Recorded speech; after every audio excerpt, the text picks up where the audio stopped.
ബഹുമാനപ്പെട്ട ചെയർ, വേദിയിലിരിക്കുന്ന മറ്റ് അതിഥികൾ, സഹോദരി സഹോദരന്മാരെ, അസ്സലാമു അലൈക്കും വറഹ്മത്തുള്ളാഹി വബറകാതുഹു. എൻ്റെ വിഷയം sharia controversy and its impact on anti Muslim discourse in Kerala എന്നുള്ളതാണ്. നമുക്കറിയാവുന്നതുപോലെ ഇതിൽ മുസ്ലിം പക്ഷത്തു നിന്നുള്ള വായന പറയുമ്പോൾ എപ്പോഴും ശരീഅത്ത്, ഇസ്ലാമോഫോബിയ ആഗോളതലത്തിൽ തന്നെ ശരീഅത്തിനെ സ്റ്റീരിയോ ടൈപ്പ് ചെയ്യുന്നു എന്നുള്ളതാണ് മുസ്ലിം പക്ഷത്തു നിന്നും പറയാറുള്ളത്. അതുകൊണ്ട് തന്നെ ശരീഅത്ത് എന്താണ്, അതിൻ്റെ മൂല്യങ്ങൾ എന്തൊക്കെയാണ്, അതിൻ്റെ പ്രിൻസിപ്പിൾ എന്തൊക്കെയാണ് എന്നുള്ളത് നിർവചിക്കൽ ഈ ചർച്ചയിൽ പ്രധാനമാണെന്ന് തോന്നുന്നു. അതിൻ്റെ ഉത്ഭവം, അതിൻ്റെ വികാസം, അതിൻ്റെ പരിണാമം എന്നുള്ളത് ഈ ചർച്ചയുടെ അനിവാര്യമായ ഭാഗം എന്നുള്ള നിലക്ക് ശരീഅത്ത് എന്ത്, അതിൻ്റെ പരിണാമം ഇന്ത്യയിൽ, പിന്നെ അതിൻ്റെ വ്യത്യസ്ത രാഷ്ട്രീയ പശ്ചാത്തലങ്ങൾ, പിന്നെ അതിലൂടെ ഉണ്ടായിരുന്ന ആൻറ്റി മുസ്ലിം ഡിസ്കോഴ്സിൽ ഉണ്ടായിരുന്ന സ്വാധീനങ്ങൾ എന്നിവയൊക്കെയാണ് ഞാൻ ഈ പേപ്പറിലൂടെ അവതരിപ്പിക്കാൻ വേണ്ടി ശ്രമിക്കുന്നത്. ശരീഅത്ത് എന്നാൽ നമുക്കെല്ലാവർക്കും അറിയാവുന്നതുപോലെ അതിൻ്റെ അർത്ഥം വഴി, വെള്ളം വരുന്ന സ്ഥലം എന്നൊക്കെയാണ്. പിന്നീട് അത് നിയമം എന്നുള്ള അർത്ഥത്തിൽ ഉപയോഗിച്ച് തുടങ്ങി. ശരീഅത്തിനെ കുറിച്ചിട്ട് നമ്മൾ പറയുകയാണെങ്കിൽ അതിൻ്റെ ടെക്സ്റ്റ് മാത്രമാണ് ഡിവൈൻ, ദൈവികം എന്ന് പറയുന്നത് ടെക്സ്റ്റ് മാത്രമാണ്. എന്നാൽ ശരീഅത്തിൻ്റെ നിയമമായിട്ട് വികസിച്ചത് ഇമാം മാലിക്കൊക്കെ പറയുന്നത് അതിൻ്റെ 10-1 മാത്രമാണ് ടെക്സ്റ്റ് ഉള്ളത്, ബാക്കിയൊക്കെ പണ്ഡിതന്മാരുടെ വ്യാഖ്യാനങ്ങളാണ്. എന്നാൽ ഈ വ്യാഖ്യാനങ്ങളാണ് പിന്നീട്, അപ്പോൾ ഈ വ്യാഖ്യാനങ്ങൾ എങ്ങനെയാണ് ശരീഅത്താണോ അല്ലയോ എന്ന് കണ്ടുപിടിക്കുക എന്നുള്ളതിന് ടച്ച് സ്റ്റോൺ ആയിക്കൊണ്ട് ഇമാം ഇബ്നുൽ ഖയ്യിം അൽ ജൗസി വെച്ചത്, ശരീഅത്തിനെ കുറിച്ചിട്ട് നിർവചിച്ചത്, ശരിയ കുല്ലുഹ അദൽ, ശരീഅത്ത് പൂർണ്ണമായും നീതിയാണ്. കുല്ലുഹ റഹ്മ, അത് പിന്നെ കാരുണ്യമാണ്. അത് ഹിക്മത്താണ്, വിസ്ഡമാണ്, യുക്തിയാണ്, പൊതുനന്മയാണ്. എന്നാൽ ആരെങ്കിലും ശരീഅത്തിനെ നീതിക്ക് വിരുദ്ധമായ അനീതിയായിട്ടോ ക്രൂരതയായിട്ടോ പിന്നെ അജ്ഞതയായിട്ടോ വ്യാഖ്യാനിക്കുകയാണെങ്കിൽ അല്ലെങ്കിൽ അവതരിപ്പിക്കുകയാണെങ്കിൽ അത് ശരീഅത്തല്ല, അത് എത്ര തന്നെ വ്യാഖ്യാനിച്ച് ഒപ്പിച്ചാലും ശരി എന്നുള്ളതാണ്. അപ്പോൾ ഇതിനൊരു ടച്ച് സ്റ്റോൺ ആയിക്കൊണ്ട് ഇബ്നുൽ ഖയ്യിം അൽ ജൗസി വെച്ച ഈ മൂല്യങ്ങളാണ്. അതുകൊണ്ട് തന്നെ ജാസർ ഉദയൊക്കെ പറയുന്നത് ഫത്വകളും ഫിഖ്ഹുകളും ഇങ്ങനെയുള്ള മൂല്യങ്ങൾക്ക് വിരുദ്ധമാവുമ്പോൾ അത് ശരീഅത്തായിട്ട് പരിഗണിക്കാൻ പറ്റുകയില്ല എന്നാണ്. ഇത്രയും പറഞ്ഞുകൊണ്ട് ഞാൻ പിന്നെ അധികവും ജെൻഡർ ഡിസ്കോഴ്സാണ് ഇവിടെ നടക്കുന്നതും, പിന്നെ നമ്മുടെ ശരിയ കോൺട്രവേഴ്സിയിൽ പ്രധാനമായും ജെൻഡർ, സ്ത്രീ വിഷയമായതുകൊണ്ട് സ്ത്രീയോട് ഉള്ള ഈ തലാക്ക് എന്ന് പറയുന്ന നിയമം എങ്ങനെ ഉടലെടുത്തു എന്നുള്ളതിനെക്കുറിച്ച് അല്പം പറയാൻ വേണ്ടി ഉദ്ദേശിക്കുന്നു. അറബി കാലഘട്ടത്തിൽ ഉണ്ടായിരുന്നതാണ് തലാക്ക്. അത് ഇസ്ലാമിൻ്റെ കാലഘട്ടത്തിൽ ആ കസ്റ്റമർ തന്നെ പിന്തുടരുകയാണ് ആദ്യ കാലഘട്ടത്തിൽ ഉണ്ടായിരുന്നത്. അത് നിരുപാധികം എത്രയും തലാക്കല്ല, ഒരാൾക്ക് എത്ര വട്ടവും തലാക്ക് ചെല്ലുകയും തിരിച്ചെടുക്കുകയും ചെയ്യാം. എന്നാൽ റസൂലുള്ളാഹി സ്വല്ലല്ലാഹു അലൈഹി വസല്ലം ആദ്യ കാലഘട്ടത്തിൽ ഇതുപോലൊരു സ്ത്രീയെ തലാക്ക് ചെല്ലിയ സമയത്ത് ഭർത്താവ് പറഞ്ഞു, ഞാൻ നിന്നെ വെറുതെ വിടാനും പോകുന്നില്ല, ഞാൻ നിനക്ക് അഭയം തരാനും പോകുന്നില്ല. അതായത് നിന്നെ ഫ്രീ ആക്കി വിടുവില്ല, നിനക്ക് അഭയം തരുവില്ല, ചെലവ് തരുവില്ല. അപ്പോൾ സ്ത്രീ ചോദിച്ചു, അതെങ്ങനെയാണ്? അപ്പം പറഞ്ഞ്, ഞാൻ നിന്നെ തലാക്കിയല്ലോ. അങ്ങനെ നിൻ്റെ ഇദ്ദാ കാലഘട്ടം ആ കാലഘട്ടത്തിൽ പ്രധാനമായും ആചരിച്ചത് ഇത് മനസ്സിലാക്കുവാൻ വേണ്ടിയാണ്. അതുകൊണ്ടാണ് ചില പണ്ഡിതന്മാർ സെക്ഷൽ ഇൻ്റർകോഴ്സ് നടക്കാത്തവർക്ക് ഇദ്ദ ഇല്ല എന്ന് പറയുന്നതിൻ്റെ നിയമത്തിൻ്റെ ഹിക്മത്ത് അതാണെന്നൊക്കെ വ്യാഖ്യാനിക്കാറുള്ളത്. അപ്പോൾ ഇദ്ദ കഴിയാറാകുമ്പോൾ ഞാൻ നിന്നെ തിരിച്ചെടുക്കും, പിന്നെ വീണ്ടും നിന്നെ ഞാൻ തലാക്കിയല്ലോ. അങ്ങനെ നീ മരിക്കുന്നത് വരെ ഇത് തുടരും എന്നുള്ള അർത്ഥത്തിലാണ് അവതരിപ്പിച്ചത്. ഈ സ്ത്രീ വിഷമത്തോടുകൂടി ആയിഷ റളിയല്ലാഹു അൻഹയുടെ അടുക്കലേക്ക് സമീപിക്കുകയും ഈ പരാതി റസൂലിനോട് ബോധിപ്പിക്കണമെന്ന് പറയുകയും ചെയ്തു. ഈ സമയത്ത് ആയിഷ റളിയല്ലാഹു അൻഹ റസൂലിനോട് ബോധിപ്പിച്ച സമയത്താണ് അത്തലാക്ക് മറത്താൻ, തലാക്ക് തിരിച്ചെടുക്കാൻ പറ്റുന്ന തലാക്ക് 2 വട്ടമാണെന്നും പിന്നെയും ചൊല്ലിക്കഴിഞ്ഞാൽ അത് പീഡനമാവുന്നത് കൊണ്ട്, അതായത് ഈ പറഞ്ഞ ഈ ഒരു പീഡനത്തിനെ നിർത്താൻ വേണ്ടിയാണ് തലാക്കിനെ 2 പരിമിതപ്പെടുത്തുന്നതും. ഇനിയും ഇതാക്കുകയാണെങ്കിൽ മൂന്നാമത്തത് വേറെ ആരെങ്കിലും കല്യാണം കഴിച്ചിട്ടേ നിനക്ക് തിരിച്ചെടുക്കാൻ പറ്റൂ എന്നുള്ള ഹിക്മത്ത് പോലും വരുന്നത് ഈ ഒരു സാഹചര്യത്തിനോടനുബന്ധിച്ചിട്ടാണ്. കാരണം ഇയാൾ തലാക്ക് ചൊല്ലിയും തിരിച്ചെടുക്കുകയും ചെയ്യുന്നത് ഈ സ്ഥിരമായി ഭാര്യയെ നിലനിർത്താൻ വേണ്ടിയല്ല, മറ്റുള്ള ആരുടെയും ഭാര്യ ആവാതിരിക്കാൻ വേണ്ടിയാണ്. അതുകൊണ്ട് ആ നിയമത്തിൻ്റെ പ്രസക്തി ആ കാലഘട്ടത്തിൽ പ്രസക്തവുമാണ്. പിന്നീട് ഈ നിയമം മാറുന്നത് നമുക്കെല്ലാവർക്കും അറിയാവുന്നതുപോലെ ഉമർ റളിയല്ലാഹുവിൻ്റെ കാലഘട്ടത്തിലാണ്. ഉമർ റളിയല്ലാഹു ഈ പറഞ്ഞതുപോലെ തന്നെ ഈ പുരുഷന്മാർ നിരുപാധികം തലാഖിൽ നിന്നതിനെ ശിക്ഷിക്കാൻ വേണ്ടിയാണ് ഇത് ചെയ്തത് എന്നാണ് ഇബ്നു അബ്ബാസ് മുസ്ലിമിൽ ഉദ്ധരിക്കുന്ന ഹദീസിൽ നിന്ന് നമുക്ക് വ്യക്തമാകുന്നത്. ഇബ്നുൽ ഖയ്യിം ജൗസി തൻ്റെ പുസ്തകത്തിൽ ഈ തലാഖിനെ പിന്നീട് ഉമർ റളിയല്ലാഹു 3 തലാഖ് 3 ആക്കിയതിനെ അവസാന കാലഘട്ടത്തിൽ ഖേദിച്ചിരുന്നു എന്ന് പറഞ്ഞുകൊണ്ട് അദ്ദേഹത്തിൻ്റെ ഇഗാസത്തുൽ ലഹ്ഫാൻ മിൻ മസായിരി ഷൈത്താൻ എന്ന് പറയുന്ന കിതാബിൽ ഉദ്ധരിക്കുന്നു. പിന്നീട് ഈ ശരീഅത്ത് മൊത്തം ജുറിഡിസ്റ്റിക് നിയമങ്ങൾ മൊത്തം ക്രോഡീകരിക്കുന്നത് ഏകദേശം ഹിജ്റ 3-ാം നൂറ്റാണ്ടിലാണെന്നും അല്ല 4-ാം നൂറ്റാണ്ടിലാണെന്നൊക്കെയുള്ള അഭിപ്രായ വ്യത്യാസങ്ങൾ. വായിൽ ഹലാക്ക് പറയുന്നത് അത് 4-ാം നൂറ്റാണ്ടിലാണ് എന്നാണ് പൂർണ്ണമായും ക്രോഡീകരിക്കുന്നത്. ഈ ശരീഅത്ത് നിയമങ്ങൾ ഇന്ത്യയിലേക്ക് വരുന്നത് മുഹമ്മദ് ബിൻ ഖാസിമാണ് ആദ്യം ഇന്ത്യയിലേക്ക് വന്നതെങ്കിൽ പോലും പിന്നീട് അത് പ്രയോഗിക്കപ്പെടുന്നത് 712-ലല്ല, മുഹമ്മദ് ബിൻ ഖാസിം വന്ന സമയത്തല്ല, 1200-കളിലാണ്. സ്ലൈവ് ഡൈനാസ്റ്റി, തുഗ്ലക്, ഖിൽജി അങ്ങനെയുള്ള ഡൈനാസ്റ്റികളും പിന്നെ മുഗൾ ചക്രവർത്തിമാരുടെ കാലഘട്ടത്തിലാണ് ഇത് കൂടുതലായി പ്രയോഗിച്ചു വരുന്നത്. അതിൽ ഏറ്റവും നല്ല നിയമം നല്ല രീതിയിൽ വികസിക്കുന്നത് ഔറംഗസീബിൻ്റെ കാലഘട്ടത്തിലാണ് കൂടുതൽ ഇസ്ലാമികം വന്നത്. ആ ഇസ്ലാമികമായ ആ ഔറംഗസീബിൻ്റെ പൊതുവെ എല്ലാ ചരിത്രത്തിലും കാണുന്നത് പോലെ തെറ്റായ ഒരു വർഗീയവാദിയായ ഹിന്ദു വിരോധിയായ ചക്രവർത്തിയായിട്ടാണ് പ്രചരിപ്പിക്കാറുള്ളത് എങ്കിൽ പോലും അലക്സാണ്ടർ ഡൗ എന്ന് പറയുന്ന ചരിത്രകാരൻ ഹിസ്റ്ററി ഓഫ് ഇന്ത്യ എന്ന് പറയുന്ന പുസ്തകത്തിൽ പറയുന്നത് ഒറ്റ ക്യാപിറ്റൽ പണിഷ്മെൻറ്റ് പോലും നടന്നിട്ടില്ല, ടോട്ടലി അൺനോൺ എന്നാണ്. പിന്നെ ഹിന്ദുവിനെ ഹിന്ദു ആയതിൻ്റെ പേരിൽ ഒരാളെ പോലും ശിക്ഷിച്ചതായിട്ടില്ല എന്ന് കെ അബ്ദുറഹ്മാൻ ഈ മുസ്ലിം പേഴ്സണൽ ലോയുടെ ചരിത്രം അതിൻ്റെ എവല്യൂഷൻ വിശദീകരിക്കുന്നതിൻ്റെ ഇടയിൽ പറയുന്നുണ്ട്. പിന്നെ ബ്രിട്ടീഷ് ഇന്ത്യയിൽ കൂടുതൽ കോടതി വ്യവഹാരങ്ങൾ കൂടുതലായി വികസിക്കുന്നത് 1860 അതിൻ്റെ പീനൽ കോഡ് ആക്റ്റും പിന്നെ എവിഡൻസ് ആക്റ്റൊക്കെ വരുന്നതിന് ശേഷമാണ്. പിന്നെ ഒന്നാമത്തെ ഈ പറഞ്ഞതുപോലെ തന്നെ തലാഖ് വിവാദം ഉണ്ടാകുന്നത് 1972-ലാണ്. 1972-ൽ പറഞ്ഞതുപോലെ തന്നെ മുത്തലാഖ് വിഷയം വരികയും അലഹബാദ് കോടതി ഇതിനെ മുത്തലാഖ് 3 അല്ല 1 ആണെന്ന് വിധിക്കുകയും ചെയ്തു. പക്ഷേ ഇത് പിന്നീട് പ്രീവി കൗൺസിലിലേക്ക് പോവുകയും പ്രീവി കൗൺസിൽ അന്ന് പറഞ്ഞതുപോലെ തന്നെ മുസ്ലിം പേഴ്സണൽ ലോൻ്റെ അടിസ്ഥാനം എന്ന് പറയുന്നത് കിതാബുൽ ഹിദായയാണ്, ഹനഫി ഗ്രന്ഥമാണ്. പിന്നെ ഈ കിതാബുൽ ഹിദായക്ക് അനുസരിച്ചിട്ടാണ് നമ്മൾ വിധിക്കേണ്ടത്, ഖുർആൻ അനുസരിച്ചിട്ടല്ല. അലഹബാദ് കോടതി പറഞ്ഞത് ഖുർആൻ അനുസരിച്ചിട്ട് 1 ആയിട്ടേ പരിഗണിക്കൂ, 3 ആയിട്ട് പരിഗണിക്കില്ല. പക്ഷേ പ്രീവി കൗൺസിൽ, സുപ്രീം കോടതിയുടെ സമാനമായ പ്രീവി കൗൺസിൽ അത് പറഞ്ഞത് പിന്നെ അത് ഹിദായാണ് നമുക്ക് മാനദണ്ഡം, ഖുർആനല്ല. അതുകൊണ്ട് പിന്നെ ഖുർആന് ഹിദായക്ക് അനുസരിച്ചിട്ടാണ് വിധിക്കേണ്ടത് എന്ന് പറഞ്ഞുകൊണ്ട് മുത്തലാഖ് 3 ആയിട്ട് തന്നെ പരിഗണിക്കണം എന്ന് പറഞ്ഞു. പിന്നീടുണ്ടായിരുന്ന കോൺട്രവേഴ്സി 10കളിലും 20കളിലൊക്കെ ഉണ്ടായിരുന്നത് വഖഫുമായി ബന്ധപ്പെട്ടതാണ്. പിന്നെ പ്രധാനമായി ഉണ്ടാകുന്ന ശരീഅത്ത് ആക്ടിന് പ്രധാനമായ ഒരു കാരണം എന്നോണം ഉണ്ടാകുന്ന പ്രശ്നം 1930-ലാണ്.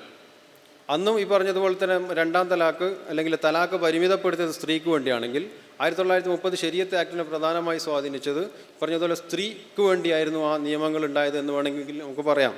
ഒരുപാട് ഘടകങ്ങളുണ്ട്, അതിലൊരു പ്രധാന ഘടകം ഈ വിഷയമാണ്. പഞ്ചാബിലൊരു സ്ത്രീ പറഞ്ഞതുപോലെ കസ്റ്റം ബ്രിട്ടീഷുകാരുടെ ഭരണത്തിന് വന്നപ്പോൾ ഉണ്ടായിരുന്ന ചില മാറ്റങ്ങൾ, ശരീഅത്ത് പേഴ്സണൽ ലോയിൽ മാത്രം മുസ്ലിങ്ങളുടെ നിയമം ഒതുക്കുകയും പിന്നീട് കസ്റ്റമിന് ഭയങ്കരമായ പ്രാധാന്യം വരികയും ചെയ്തു. അപ്പോൾ കസ്റ്റം അനുസരിച്ചിട്ട് അന്ന് ആ പഞ്ചാബിലുണ്ടായിരുന്ന ആ കുടുംബം ഉപ്പ മരിച്ച മൂത്ത മകനാണ് സർവ്വസ്വത്തും കൊണ്ടുപോയത്. അപ്പോൾ ഖുർആൻ പ്രകാരം എനിക്ക് സ്വത്തിൻ്റെ പാതി കിട്ടണം, അതായത് ജ്യേഷ്ഠൻ്റെ പാതി എനിക്ക് കിട്ടണമെന്നുള്ള വാദവുമായിട്ടാണ് കോടതിയെ ഈ സ്ത്രീ സമീപിച്ചത്. ശരീഅത്ത് പ്രകാരം എനിക്ക് അവകാശം കിട്ടണമെന്ന് പറഞ്ഞുകൊണ്ടാണ്. അങ്ങനെ ഈ പറഞ്ഞതുപോലെ തന്നെ ഈ 1930 ഇത് പറഞ്ഞ പോലെ പ്രീവി കൗൺസിൽ നമ്മൾ കസ്റ്റമാണ് പരിഗണിക്കുക, അതുകൊണ്ട് ഇത് നമുക്ക് സാധൂകരിക്കാൻ പറ്റില്ല എന്ന് പറഞ്ഞുകൊണ്ട് ആ കേസ് തള്ളുകയാണ്. പിന്നീടുണ്ടായ ഒരുപാട് പ്രക്ഷോഭങ്ങൾ മറ്റു പല കാരണങ്ങളൊക്കെ കൂടിക്കൊണ്ടാണ് 1937 ശരിയ ആക്ട് ഉണ്ടാകുന്നത്.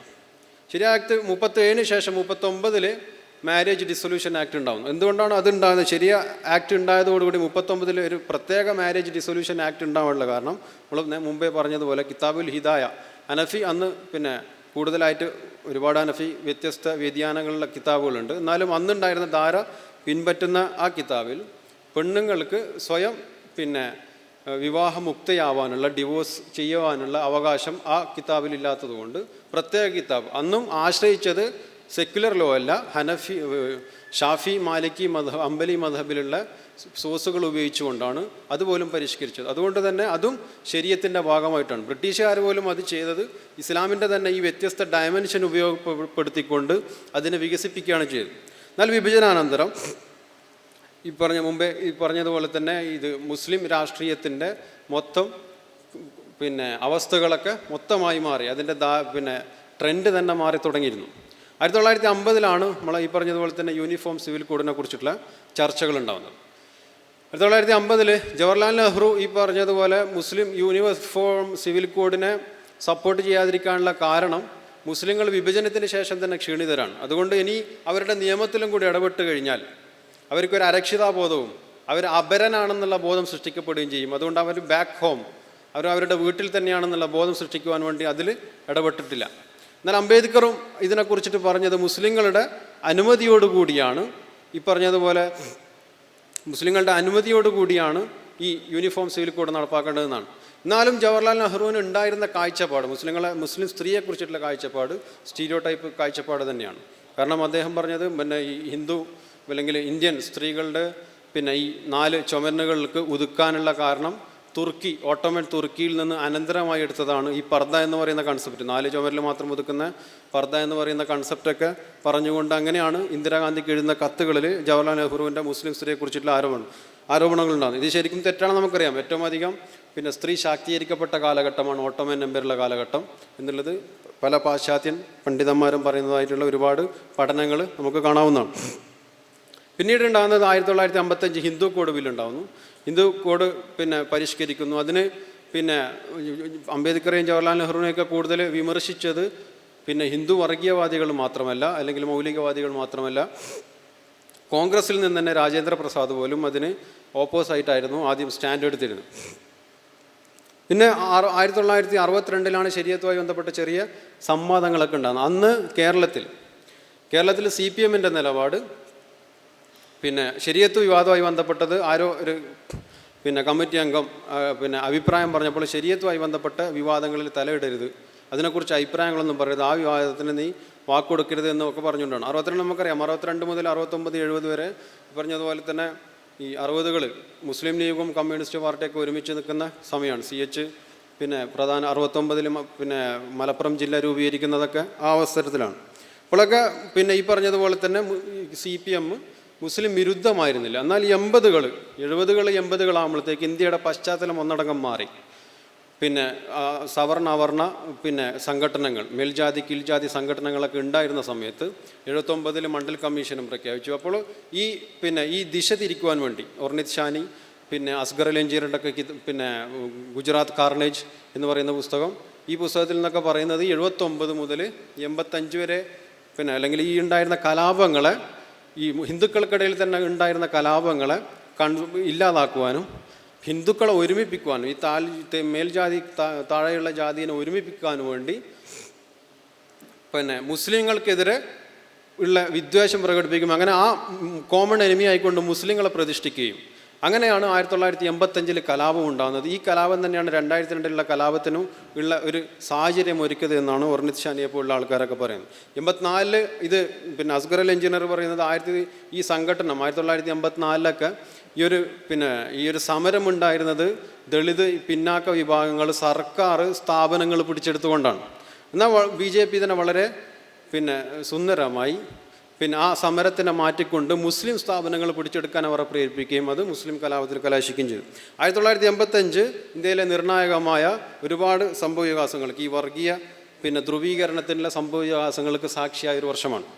1985 കൽക്കട്ടയിൽ ഖുർആൻ നിരോധനം വരുന്നത്, ഹരജിയായിട്ട് പോകുന്നത്. അങ്ങനെ അതിൻ്റെ പേരിലും ചെറിയ ഒരുപാട് കോലാഹലങ്ങളുണ്ടായി. മുസ്ലിം ഗ്രന്ഥങ്ങൾ തന്നെ അന്യമതസ്ഥരെ കൊല്ലുവാൻ വേണ്ടി പ്രേരിപ്പിക്കുന്നു, വർഗീയ പ്രേരണകൾ നടത്തുന്നു എന്ന് പറഞ്ഞുകൊണ്ടുള്ള ഇതുണ്ടായി. അതിനുശേഷമാണ് ഈ പറഞ്ഞതുപോലെ മാർച്ചിലാണെങ്കിൽ ജൂണിലാണ് ഈ ഗുജറാത്തിൽ കലാപം ഉണ്ടാകുന്നത്. ആ സമയത്ത് തന്നെയാണ് ഈ പറഞ്ഞതുപോലെ തന്നെ ശരീഅത്ത് വിവാദവും ഉടലെടുക്കുന്നത്. അതുകൊണ്ട് തന്നെ ഇങ്ങനെയുള്ള പൊളിറ്റിക്സ് ഓൾറെഡി നിലവിലുണ്ടായിരിക്കെ ഇങ്ങനെയുള്ള ഒരു ഇഷ്യൂയും കൂടി വന്നപ്പോൾ അത് കൂടുതൽ പൊളിറ്റിസൈസായി. മുസ്ലിം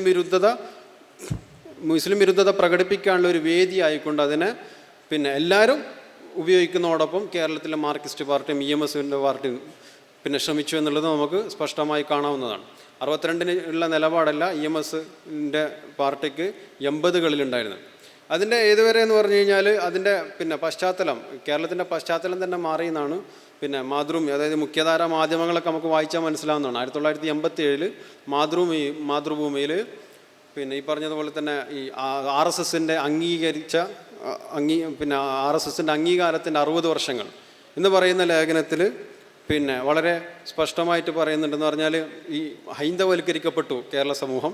അതിനൊരു ഉദാഹരണം, അല്ലെങ്കിൽ ഇന്ത്യൻ സമൂഹം, അതിനൊരു ഉദാഹരണമായിട്ട് പറയുന്നത് മാവേലി സ്റ്റോർ, മാർക്സിസ്റ്റുകാർ. അപ്പോൾ അതിന് വിരുദ്ധമായിക്കൊണ്ട് പിന്നെ ഉണ്ടാക്കിയത് ഈ വാമനൻ സ്റ്റോർ, ഇങ്ങനെയുള്ള പദപ്രയോഗങ്ങൾ. പിന്നെ സർക്കാർ പരസ്യങ്ങളിൽ സീതനും രാമക്കും 2, ലവനും കുശനും, അതുകൊണ്ട് നമുക്കും 2 മാത്രം മതി എന്നുള്ള സർക്കാർ പരസ്യങ്ങളൊക്കെ ഈ ഒരു മനോഭാവത്തിനെയാണ് ചിത്രീകരിക്കുന്നത് എന്നുള്ളത് ആ ലേഖനത്തിൽ സ്പഷ്ടമാണ്.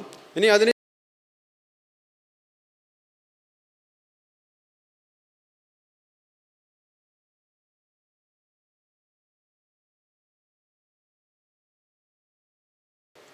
മൊത്തം ഹിന്ദു വർഗീയ പാർട്ടികളൊക്കെ കോൺഗ്രസ്സിന് വിരുദ്ധ പ്രക്ഷോഭത്തിന് ഒരു മുസ്ലിമിനെ അപരനെ സൃഷ്ടിച്ചുകൊണ്ട് മുസ്ലിങ്ങൾക്ക് സപ്പോർട്ടീവ് ആയിക്കൊണ്ട് പിന്നെ എന്നുള്ള അർത്ഥത്തിൽ ഒരുപാട് പ്രക്ഷോഭങ്ങളൊക്കെ നയിച്ചു. ഇതും ഒരു കാരണമാണ് ഒരു രാജീവ് ഗാന്ധിയുടെ മൃദു ഹിന്ദു സമീപനത്തിന് എന്ന് നമുക്ക് മനസ്സിലാക്കാൻ പറ്റും. വേറെയും ഘടകങ്ങളുണ്ട്. എന്നാലും 92 അത് പിന്നീട് ബാബരി മസ്ജിദ് കലാശത്തിലേക്ക് എത്തിക്കുന്നു. 1985 തന്നെ ശരീഅത്ത് പതിപ്പിന് EMSനോട് കത്ത് ചോദിച്ചപ്പോൾ EMS പറയുന്നത് പിന്നെ ഹിന്ദു അദ്ദേഹം ലേഖനം എഴുതുന്നതിന് പകരം ഒരു കത്ത് മാത്രമാണ് കൊടുത്തത്. അത് പ്രസിദ്ധീകരിച്ചിട്ടുണ്ട്. അതായത് ഹിന്ദു കോഡ് ബില്ലൊക്കെ പരിഷ്കരിച്ചു, അതുകൊണ്ട് മുസ്ലിം കോഡ് എന്താണ് ഈ പറഞ്ഞ അപരിഷ്കൃത മുസ്ലിം കോഡും പരിഷ്കരിക്കേണ്ടതാണ്. അപ്പോൾ അവിടെ പിന്നെ ഈ K. അഷ്റഫ് അതുപോലത്തെ ആൾക്കാരൊക്കെ അതിന് പറയുന്ന അവിടെ ഒരു ദ്വന്ദ്വമുണ്ടാക്കി, ഒരു ബൈനറി ഉണ്ടാക്കി. അപരിഷ്കൃത മുസ്ലിം സമൂഹവും പരിഷ്കൃത ഹിന്ദു സമൂഹവും എന്നുള്ള അർത്ഥത്തിൽ. അതിൽ EMS സൂചിപ്പിക്കുന്നത് ബഹുഭാരതത്തിനെ കുറിച്ചിട്ടൊക്കെ പറയുന്നുണ്ട്. എന്ന് പറഞ്ഞാൽ പിന്നെ പിന്നെ ബഹുഭാര്യത്വം, അത് ഒരു ഭാര്യ, 2 ഭാര്യമാരുള്ള ഒരു സ്ത്രീയുടെ മനോഗതി എന്ന് പറയുന്നത് അവൾക്കൊരിക്കലും സഹിക്കാൻ പറ്റാത്ത അവസ്ഥയാണ്. ഒരു പെണ്ണും ഭർത്താവിനെ മറ്റൊരു പെണ്ണിനെ കല്യാണം കഴിക്കാൻ വേണ്ടി വിടുകയില്ല, അത് സ്ത്രീ വിരുദ്ധമാണ് എന്നുള്ള അർത്ഥത്തിലാണ് അത് പറയുന്നത്. പക്ഷേ ഹിന്ദു കോഡിനെ അതേ സമയത്ത് പരിഷ്കൃത ബില്ലായിക്കൊണ്ട് അവതരിപ്പിക്കുകയും ചെയ്തു. നമുക്കറിയാം ഈ ബഹുഭാര്യത്വം എന്ന് പറയുന്ന സംഗതി മുസ്ലിം സമൂഹത്തിൽ മാത്രമുള്ളൊരു സംഗതിയല്ല, ഹിന്ദു സമൂഹത്തിലും മറ്റുള്ള ഇതര സമൂഹങ്ങളിലൊക്കെ വളരെ വ്യാപകമായി ഉള്ളതാണ്. ചില കണക്കുകൾ പറയുന്നത് മുസ്ലിങ്ങൾ സമൂഹം മറ്റുള്ള സമൂഹങ്ങൾ വെച്ച് നോക്കുമ്പോൾ, കമ്പയർ ചെയ്ത് വെച്ച് നോക്കുമ്പോൾ വളരെ കുറവാണ് എന്നാണ്. ഇതിനെക്കുറിച്ചിട്ട് നിവേദിത മേൻ പറയുന്നത്, moreover polygamy is not exclusive to Muslims. Hindu men are polygamous too, except that because polygamy is legally banned in Hindu law, subsequent wives have no legal standing and no protection under the law. Under Sharia law, on the contrary, subsequent wives have rights and husbands have obligation towards them. അതായത് ഹിന്ദു ലോയിൽ ഈ പറഞ്ഞതുപോലെ തന്നെ polygamy നിരോധിച്ചതുകൊണ്ട് ഇവരുടെ polygamy practice ഇല്ലാതായിട്ടുമില്ല. അപ്പോൾ സംഭവിക്കുന്നത് എന്താണെന്ന് പറഞ്ഞു കഴിഞ്ഞാൽ ഈ പറഞ്ഞതുപോലെ തന്നെ മറ്റുള്ള ഭാര്യമാർക്ക് അവകാശങ്ങൾക്ക് വേണ്ടി കോടതിയെ സമീപിക്കാനുള്ള അവസരം നഷ്ടപ്പെടുന്നു എന്നുള്ളതുകൊണ്ടാണ്. അതുകൊണ്ട് ഈ പാട്രിയാക്കൽ, ഈ പുരുഷാധിപത്യ സമൂഹത്തിൽ ഇങ്ങനെയുള്ള കാര്യങ്ങൾ പുരുഷാധിപത്യ സമൂഹത്തിൽ ഈ കല്യാണം നിർത്തലാക്കാൻ പറ്റാത്ത ഈ സമൂഹത്തിൽ പിന്നെയും മുസ്ലിം ലോ ആണ് കൂടുതൽ അപ്ലിക്കബിൾ എന്നാണ് നിവേദിത മേനോൻ ഈ ബഹുഭാരതത്തിനെ കുറിച്ച്. പിന്നീട് ഉണ്ടാകുന്ന സിനിമകളിലും മാധ്യമങ്ങളിലൊക്കെ ഈ പറഞ്ഞതുപോലെ തന്നെ ഈ ദ്വന്ദ്വമാണ്. മുസ്ലിങ്ങൾ അപരിഷ്കൃതരാണ്, കല്യാണം കഴിക്കുന്നവരാണ്. മുസ്ലിം പുരുഷൻ എന്ന് പറയുന്നത് സെക്സ് മാനിയാക്കാണ്. മുസ്ലിം സ്ത്രീകൾ എന്ന് പറയുന്നത് പ്രത്യുൽപാദനത്തിൻ്റെ ഒരു മെഷീനാണ് എന്നൊക്കെയുള്ള ദ്വന്ദ്ങ്ങൾ ഒരുപാട് സിനിമകളിൽ, ഇവൺ അവസാനം വരുന്ന 2016 പുളിമുരുകൻ എന്ന് പറയുന്ന സിനിമയിൽ വരെ ഈ പറഞ്ഞതുപോലെ തന്നെ അത്തരത്തിലുള്ള കമൻറ്റുകളൊക്കെ നമുക്ക് കാണാം. ബിരിയാണി എന്ന് പറയുന്ന കഥയിൽ ഈ ഭാര്യയുടെ പേര് മറന്നു പോകുന്ന ഒരു മുസ്ലിം പുരുഷൻ, അങ്ങനെയുള്ള കാര്യങ്ങളൊക്കെ സൃഷ്ടിക്കുന്നത് മാധ്യമങ്ങളിലും. പിന്നെ ഈ മാധ്യമങ്ങൾ ഇങ്ങനെയുള്ള ഒരു മൊത്തത്തിലുള്ള പൊതുബോധം ഉണ്ടാക്കിയത് കൊണ്ടാണ് ലവ് ജിഹാദ് പോലുള്ള സംഗതികളൊക്കെ പെട്ടെന്ന് കേരളത്തിൽ വേരുപിടിക്കുകയും അത് സത്യമാണെന്ന് അന്വേഷിക്കുന്നതിന് മുമ്പ് തന്നെ അതിനെക്കുറിച്ചുള്ള കോലാഹലങ്ങളൊക്കെ ഉണ്ടാകുന്നത്. അവസാനമാണ്ടായിരുന്നത് 2016 വിവാദമാണ്. നമുക്കറിയാം ഈ 2002 2004 ഒരുപാട് വികാസങ്ങൾ മുസ്ലിം പേഴ്സണലിൽ ഉണ്ടായിട്ടുണ്ട്. ഷമീമ വേഴ്സ് സ്റ്റേറ്റ് UP എന്ന് പറയുന്ന കേസ്, 2004 കേസ്, അതിനുശേഷം ഉണ്ടായിരുന്ന ഒരുപാട് 4-5 കേസുകൾ ഫ്ലാവി ആഗ്നസൊക്കെ ഉദ്ധരിക്കുന്നുണ്ട്. എന്ന് പറഞ്ഞാൽ മുത്തലാഖ് നിരോധിച്ചുകൊണ്ടുള്ള, അതായത് മുത്തലാഖ് ഒന്നായി പരിഗണിക്കുന്ന കോടതി ഉത്തരവ്, പോസ്റ്റൽ വഴി കൊടുക്കുന്ന ഇതിന് എതിരെയുള്ള അല്ലെങ്കിൽ പിന്നെ സ്ത്രീയുടെ കാരണം ബോധിപ്പിക്കാതെയുള്ള തലാക്ക്, ഇതിനൊക്കെ സ്ത്രീ കൗണ്ടർ ചെയ്തപ്പോൾ ഇതിനൊക്കെ സ്ത്രീക്ക് സപ്പോർട്ടീവ് ആയിക്കൊണ്ടാണ് ഈ വിധികളൊക്കെ വന്നത്. അപ്പോഴും കോടതി വികസിപ്പിച്ചത് ഖുർആൻ്റെ അടിസ്ഥാനത്തിൽ നിന്ന് തന്നെയാണ്. എന്ന് പറഞ്ഞാൽ ഖുർആനിക പ്രകാരം ഇത് ഈ തലാക്ക് സാധൂകരിക്കാൻ പറ്റുകയില്ല. ഖുർആനിക പ്രകാരം ഈ റീകൺസിലിയേഷനും മധ്യസ്ഥത വെച്ചുകൊണ്ട് സംസാരിക്കലും അതൊക്കെ കഴിഞ്ഞതിന് ശേഷം സാക്ഷി മുഖേന മാത്രമാണ് തലാക്ക് സംഭവിക്കുക എന്നുള്ള അർത്ഥത്തിൽ വികാസങ്ങളൊക്കെ ഈ കാലയളവിൽ 2002 മുതൽ 2008 വരെയുള്ള കാലയളവിൽ മുസ്ലിം പേഴ്സണൽ ലോ കോടതി തന്നെ ഖുർആൻ്റെ അടിസ്ഥാനത്തിൽ വികസിപ്പിച്ചിട്ടുണ്ട്. ഇതൊക്കെ വിസ്മരിച്ചുകൊണ്ടാണ് 2016 ഇനിയുമുള്ള ഈ കോലാഹലങ്ങൾ ഉണ്ടാകുന്നത്. 2015 ഒക്ടോബറിലാണ് ഈ പറഞ്ഞതുപോലെ തന്നെ ഹിന്ദു സക്സഷൻ ആക്ട് പരിഗണിക്കുന്നതിൻ്റെ ഇടയിലാണ് ഈ പറഞ്ഞതുപോലെ മുസ്ലിം പേഴ്സണൽ ലോ ഈ മുത്തലാഖുമായി ബന്ധപ്പെട്ട ഫണ്ടമെൻ്റൽ റൈറ്റ്സ് നിഷേധിക്കുന്നുണ്ടോ മുത്തലാഖ് എന്ന് അന്വേഷിക്കാമെന്ന് ലോ കമ്മീഷനിൽ നിർദ്ദേശം സുപ്രീം കോടതി വെക്കുന്നതും ഈ പറഞ്ഞതുപോലെ തന്നെ ഈ സുപ്രീം കോടതി വെച്ചതിന് ശേഷം ഈ ശ്രീനിവാസൻ ബാലാജി എന്ന് പറയുന്ന വക്കീൽ ഷഹരിയ ബാനു ഇവിടെ കേസ് PIL പൊതു താല്പര്യ ഹർജിയായിട്ട് അവതരിപ്പിച്ച് അറിഞ്ഞതും അത് ഇതിനോട് ഫയൽ ചെയ്യുകയും ചെയ്തു. ഇപ്പോൾ ഈ കേസിൻ്റെ മുമ്പേ മുത്തലാഖിന് വിരുദ്ധമായി ഒരുപാട് NGOകൾ കേസ് കൊടുത്തിരുന്നു. അതിനേക്കാൾ വാലിഡിറ്റി ഈ കേസിന് ലഭിക്കാനുള്ള കാരണം ഇതിൽ അതുവരെ മുമ്പേ കേസ് തള്ളിപ്പോകാനുള്ള ഒരു കാരണം എന്ന് പറയുന്നത് എഫക്റ്റഡ് പാർട്ടിയല്ല കൊടുത്തത് എന്നുള്ളതാണ്. ഇത് എഫക്റ്റഡ് പാർട്ടിയാണ് കൊടുത്തത്. ഇപ്പോൾ ഫ്ലാവിയ ആഗ്നസ് ഇതിൻ്റെ വൈരുദ്ധ്യം ഒരുപാട് പറയുന്നുണ്ട്. ഷഹരിയ ബാനുവിനോട് ഈ ഭാരത് മാതാ കി ജയ് എന്ന് പറയുന്നതിനെ കുറിച്ചിട്ട് നിങ്ങളുടെ അഭിപ്രായം എന്താണെന്ന് ഇൻ്റർവ്യൂവിൽ ചോദിച്ചപ്പം അതെല്ലാം മുസ്ലിങ്ങളും പറയേണ്ടതാണ്. അസഹിഷ്ണുത മുസ്ലിങ്ങൾ അനുഭവിക്കുന്നുണ്ടോ എന്ന് ചോദിച്ചപ്പം അതൊന്നും ഒട്ടും തന്നെ അനുഭവിക്കുന്നില്ല എന്നുള്ള അർത്ഥത്തിലാണ് അവതരിപ്പിക്കുന്നത്. പിന്നീട് അവൾ പറയുന്നത് 15 കൊല്ലമായിട്ട് ഡൊമസ്റ്റിക് വയലൻസ് അവൾ അനുഭവിക്കുകയാണ്. അവൾക്ക് പോസ്റ്റൽ വഴി ആണ് ഈ തലാക്ക് ലഭിച്ചത്. അതുകൊണ്ട് അതൊക്കെ ഒരു പീഡനമായിട്ടാണ് അവതരിപ്പിക്കുന്നത്. അപ്പോൾ ഈ ഫ്ലേവിയ ആഗ്നസ് ചോദിക്കുന്നത് അങ്ങനെയാണെങ്കിൽ 2005 ഡൊമസ്റ്റിക് വയലൻസ് ആക്ട് പ്രകാരവും ഈ പറഞ്ഞതുപോലെ തന്നെ ഷമീമ ആര സ്റ്റേറ്റ് UP ഇതുപോലുള്ള കേസൊക്കെ വെച്ചുകൊണ്ട് ഇവളുടെ മെയിൻ്റനൻസും ഈ പറഞ്ഞതുപോലത്തെ നഷ്ടപരിഹാരങ്ങളൊക്കെ ജീവനാംശമൊക്കെ അവൾക്ക് ലഭിക്കാവുന്നതാണ്. എന്നിട്ട് അതൊക്കെ ചെയ്യാതെ പൊതു താല്പര്യ ഹർജിയാണ് അത് കൊടുത്തത്. പൊതു താല്പര്യ ഹർജി കൊണ്ട് അവൾക്ക് അവളുടെ അവകാശങ്ങളൊന്നും ലഭിക്കുകയില്ല ഇങ്ങനെയുള്ള പ്രശസ്തി അല്ലാതെ എന്ന് പറഞ്ഞുകൊണ്ടാണ്. അപ്പോൾ ഫ്ലേവിയ ആഗ്നസ് അവസാനമായി സമയം തീർന്നതുകൊണ്ട് അവസാനിപ്പിക്കുകയാണ്. വിമർശിക്കുന്നത് മുസ്ലിം പേഴ്സണൽ ലോ ബോർഡിനെയാണ്. മുസ്ലിം പേഴ്സണൽ ലോ ബോർഡ് ഇതിന് ക്രിയേറ്റീവായി കോടതിക്ക് മറുപടി പറയുന്നതിന് പകരം ഫണ്ടമെൻ്റൽ റൈറ്റാണ് ഇതിന് ഇടപെടരുത് എന്ന് മാത്രമാണ് പറയുന്നത്. ഇതെന്താണ് സംഭവിക്കുക എന്ന് പറഞ്ഞാൽ ഈ സ്റ്റീരിയോ ടൈപ്പിനെ നിലനിർത്താൻ ഇത് സഹായിക്കുന്നു. അതേപോലെ തന്നെ കോടതി ഈ പറഞ്ഞതുപോലെ തന്നെ പേഴ്സണൽ ലോ മാറ്റാനുള്ള UCC മാറ്റാനുള്ള കൂടുതൽ സമ്മർദ്ദങ്ങളുണ്ടാകുന്നു. നമുക്കറിയാം കേരള ഹൈക്കോടതി മിഞ്ഞാന്നൊരു വിധി പുറപ്പെടുവിച്ചു.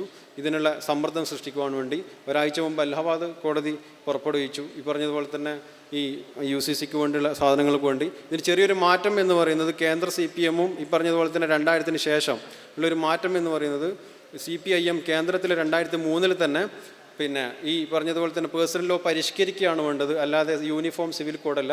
യൂണിഫോം സിവിൽ കോഡ് ഈ പറഞ്ഞ ജവഹർലാൽ നെഹ്റുവിൻ്റെ അതേ അഭിപ്രായമാണ് 2003 CPM പറയുന്നത്. അത് മുസ്ലിങ്ങൾ അരക്ഷിതാവസ്ഥ ഉണ്ടാക്കുകയും അത് അവരുടെ ഇന്ത്യയിലുള്ള വിശ്വാസം ഹിന്ദു ഹൈന്ദവവൽക്കരിക്കുന്നതിന് സഹായിക്കുകയാണ് ചെയ്യുക. 2016 ഇതേപോലെ CPIM കേന്ദ്രത്തിൽ ഇത് പറഞ്ഞെങ്കിലും CPM കേരളത്തിൽ അവരുടെ വനിതാ സംഘടനകളെ മുത്തലാഖും നിരോധിക്കണം എന്നുള്ള രീതിയിലാണ് സ്റ്റീരിയോ ടൈപ്പിംഗ് തന്നെയാണ് ഇപ്പോഴും വികസിച്ചുകൊണ്ടിരിക്കുന്നത്. അതുകൊണ്ട് മുസ്ലിം പേഴ്സണൽ ലോ ബോർഡ് ഇതിന് ഉത്തരവാദിത്തപരമായി പെരുമാറുകയും ഈ നിയമങ്ങളെ നേരിടുന്നതോടൊപ്പം മുസ്ലിം സ്ത്രീകൾ അനുഭവിക്കുന്ന പ്രശ്നങ്ങളെ അഡ്രസ്സ് ചെയ്യുകയും ചെയ്യണം എന്നതാണ് ഒരു പരിഹാരം എന്ന് മാത്രം പറഞ്ഞുകൊണ്ട് അവസാനിപ്പിക്കുകയാണ്.